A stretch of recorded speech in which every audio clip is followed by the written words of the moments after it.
অরুণ আর রক্তিমার বিয়ে হয়ে গেল।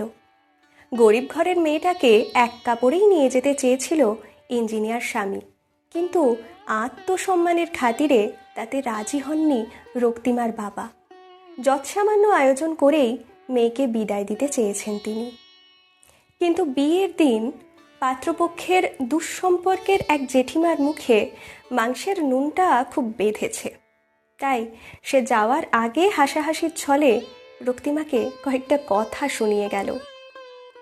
বাড়ির সব কিছুই যখন যৎসামান্য, তখন মাংসের নুনটা এত এলাহি করার দরকার কি ছিল বাপু? আমাদের বললে আমরাই না হয় রাঁধুনি পাঠিয়ে দিতাম, তাও তো লোকগুলো দুগাল খেতে পারতো। কিন্তু বুদ্ধিমতী মেয়েটি বাবার ছলছলে চোখের দিকে তাকিয়ে হাসি মুখে উত্তর দিল, জেঠিমা, বাবার বহু বছর হকারি করে সঞ্চিত অর্থ ঢেলে দিয়ে ঘাম ঝরানো টাকাই আজকের বিয়ের সমস্তটা আয়োজন করেছে। নুনতে পরিমাণ মতোই দেয়া ছিল, কিন্তু তার পিছনে সারা জীবনের ঘাম আর অনেকটা চোখের জল লেগেছিল যে, তাই হয়তো স্বাদটা একটু নোনতা লেগেছে।